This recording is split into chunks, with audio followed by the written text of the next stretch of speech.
Sudah pernah saya jelaskan. Rasulullah SAW adalah guru kita.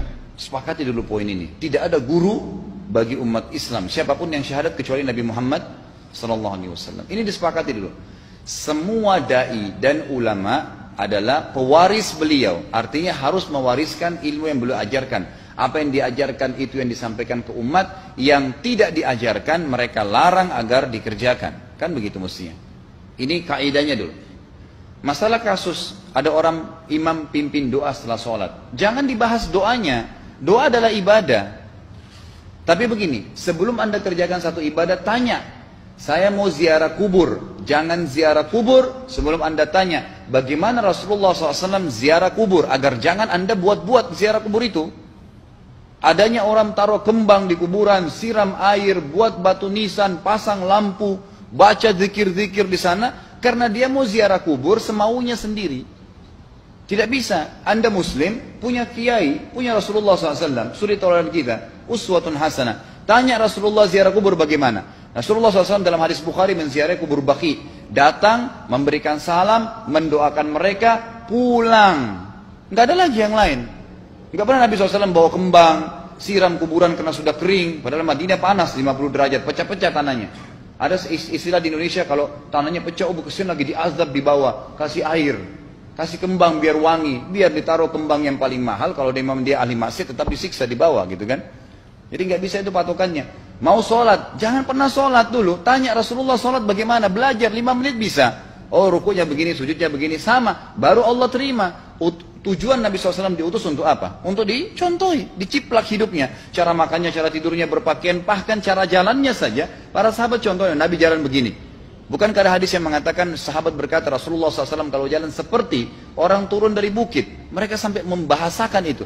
Rasulullah pernah keluar kepada kami menyisir rambutnya dengan rapi ke arah sebelah kanan belakang. Ditunjukkan, gitu kan? Rasulullah SAW menyukai ini. Rasulullah SAW memakan dengan cara begini. Diajarkan kepada kita semua agar kita contohin. Yang jadi masalah bagi kita ini kita selalu mau buat apa-apa yang tidak diperintahkan oleh Nabi SAW. Selalu alasannya baik. Sekarang kasus berdoa setelah sholat. Doa adalah ibadah, nggak ada masalah doa. Tapi kalau kita mau ikat antara sebuah ibadah dengan ibadah yang lain, tanya dulu. Rasulullah pernah ikat nggak? Pernah pertemukan nggak? Ziarah kubur dengan baca Quran. Ziarah kubur ibadah. Baca Quran ibadah. Pernah nggak Nabi baca Quran di kuburan? Itu tanya. Nggak ada riwayat Nabi SAW pernah baca Al-Fatihah untuk orang mati atau baca di ayat Al-Quran. Datangkan dalilnya coba. Tidak ada satu hadis pun menjelaskan masalah itu. Lalu kenapa anda buat? Oh karena saya mau buat ibadah. Baik ibadah yang Nabi ajarin. Salam doain. Selesai. Jangan lebih daripada itu. Masa anda lebih pintar dari Nabi Muhammad SAW? Habis sholat. Memang paket yang Nabi tawarkan. Yang beliau selalu kerjakan adalah zikir. Setelah sholat. Dengan zikir sholat yang sudah masyhur. Istighfar. Kemudian baca Allahumma antas salam. Sampai membaca ayat kursi. Al-Ikhlas, Al-Falaq, An-Nas. Baca subhanallah. Alhamdulillah Allah Akbar 33 kali sampai terakhir dibaca digenapkan la ilaha illallah wahdahu la syarika. Selesai itu semua hadis Nabi SAW menjelaskan setelah sholat Rasulullah SAW langsung berdiri. Memang beliau tidak pernah berdoa habis sholat waktu itu. Memang begitu.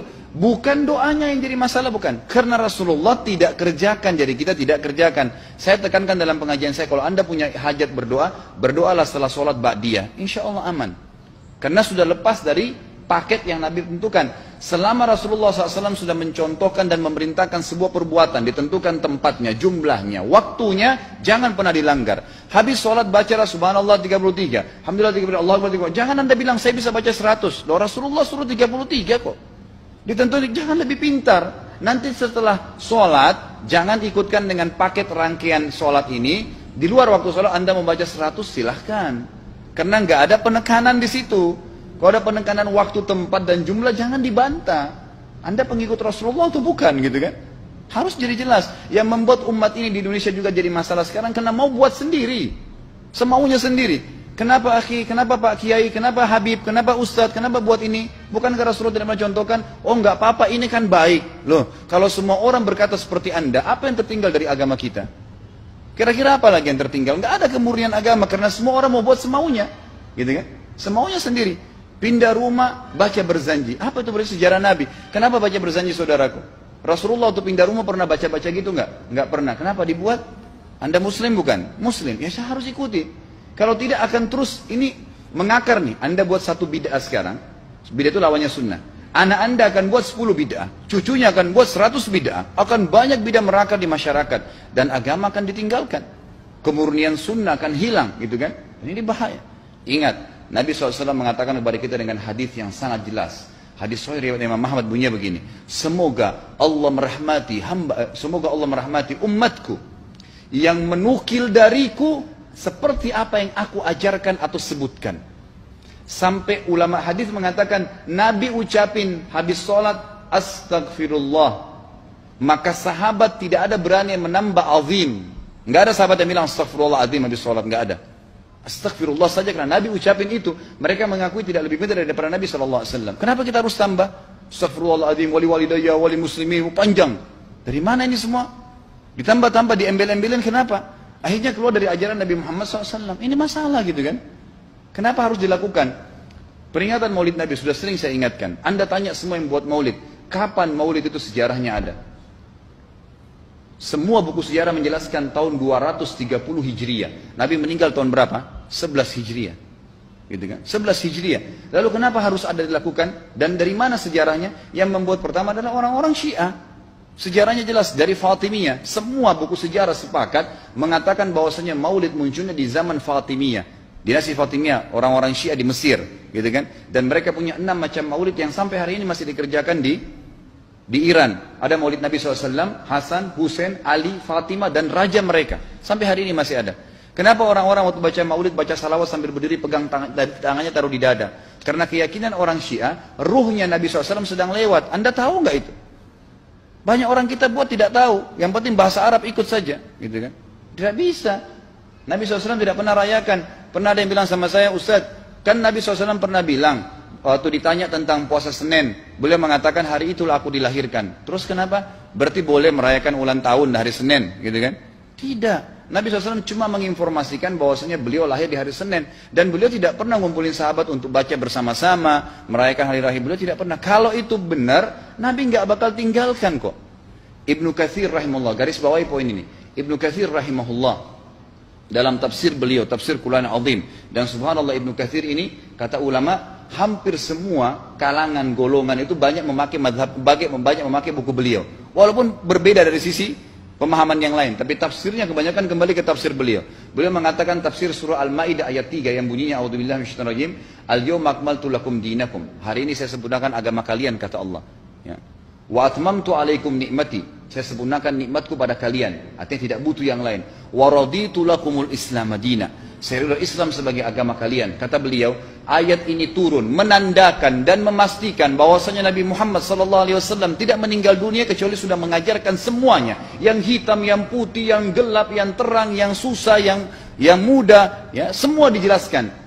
Siapa, kata beliau, yang menganggap masih ada sesuatu yang harus ditambahkan setelah Nabi SAW meninggal dan turun ayat ini, maka dia adalah ahli bid'ah. Dia orang yang membuat-buat agama. Nabi sudah ajarkan semua, selesai. Jangan ditambah, jangan dikurangin. Kita tidak lebih pintar dari Nabi SAW. Nabi nggak pernah rayakan hari lahirnya, jangan dirayain, selesai. Emang kenapa kalau kita nggak rayain? Kenapa? Tangan kita terputus? Enggak. Masih banyak ibadah yang disunnahkan gitu. Sama dengan kasus Isra dan Mi'raj. Kejadian besar dalam Islam. Tapi Anda boleh kembali kepada semua buku sirah. Saya tantang semua buku sirah Anda kembali. Insya Allah yang berpegang pada Al-Quran dan Sunnah, memang ada dasar wahyunya, maka semua akan menjelaskan. Nabi SAW setelah pulang dari Isra dan Mi'raj tidak pernah mengumpulkan sahabat-sahabat untuk merayakannya setiap tahun. Tidak pernah. Boleh dipelajari iya, setiap hari. Tapi ditentukan tanggalnya lalu dibuat acara. Tidak pernah Nabi SAW buat itu. Lalu kenapa Anda buat?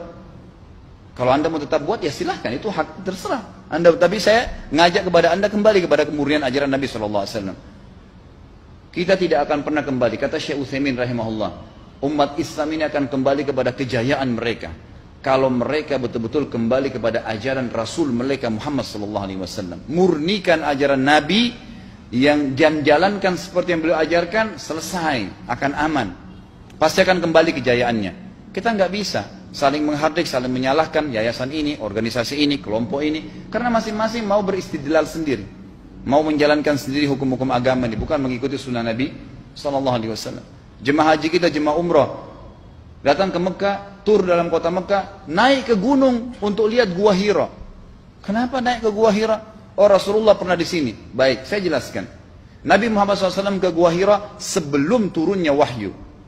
Dan beliau terakhir sekali di Gua Hira pada saat menerima Iqra bismi rabbikal ladzi khalaq. Itu saja. Setelah kejadian itu, beliau turun dari Gua Hira. Dari waktu itu sampai meninggal, Nabi SAW tidak pernah ke Gua Hira lagi dan tidak pernah suruh sahabatnya ke Gua Hira. Kenapa anda ke Gua Hira? Sampai naik 3 jam ada yang jatuh mati. Karena jahil, tidak tahu pemahaman agamanya. Nggak bisa begitu. Cukup dikenang iya. Kecuali Nabi SAW suruh, datangilah Gua Hira. Ya silahkan. Gitu kan? Kalau enggak, kan begitu. Masalah Isra Mi'raj, saudaraku, kejadian besar. Ambil ibrahnya, yang penting ilmunya. Oh, salat 5 waktu, kejadiannya pernah gini. Ada kebesaran Allah, ambil pelajarannya iya. Yang Nabi tidak contohin, maka jangan dikerjakan. Hanya itu saja. Zikir bersama. Di sini ditanyakan juga zikir bersama. Nabi SAW disebutkan dalam hadis Bukhari, kalau berzikir habis sholat, beliau membaca zikir tertentu, sahabat baca zikir tertentu, sahabat baca zikir tertentu. Jadi Nabi SAW tidak pernah paksain. Enggak pernah Nabi misalnya baca ayat kursi, harus semua sahabatnya ikut ayat kursi, enggak. Nabi SAW baca ayat kursi, si fulan baca al-ikhlas, si fulan baca subhanallah, masing-masing. Dan ingat, Allah SWT mengatakan apa? Tentang masalah zikir dan doa ini. Ya. Dikatakan, ya, kita harus berdoa kepada Allah, ya, wadunal jahri minal qawli bil gudui wal asal wala takum minal ghafilin. Berdoalah kalian, berzikirlah kalian dengan doa kalian, dunal jahri minal qawl, tidak dengan teriak-teriak. Allah berfirman dunal jahr, tidak teriak-teriak, ya. Dan janganlah kalian menjadi orang-orang yang lalai. Makanya pernah ada sahabat, waktu Nabi SAW berkata begini, dalam hadis Bukhari juga, waktu pulang dari salah satu perjalanan, kalau kalian sedang menukik, kuda, unta lagi menukik, bertakbirlah, bilang Allahu Akbar. Kalau kalian sedang turun, menuruni sebuah lembah, bertasbihlah, bilang Subhanallah. Ada satu sahabat Badui, orang dari padang pasir, semangat dia jalankan sunnah Nabi. Waktu kudanya lagi naik, Allahu Akbar, dengan suara keras dia teriak. Jalankan sunnah kan? Tapi teriak ya. Apa yang terjadi? Nabi SAW panggil, ditepuk pundaknya, Nabi mengatakan, pelankan suaramu. Zat yang sedang kau panggil tidak tuli. Allahu Akbar. Cukup. Ada apa? Kecuali di medan perang lain nakutin musuh, gitu kan? Untuk apa takutin kuda sendiri? Nggak perlu, gitu kan? Jadi mengikuti sunnah Nabi dengan ilmu yang benar itu akan membawakan ketenangan hidup. Yang buat kacau kita ini jadi kacau karena mau membumbu-bumbui macam-macam ditambah-tambah.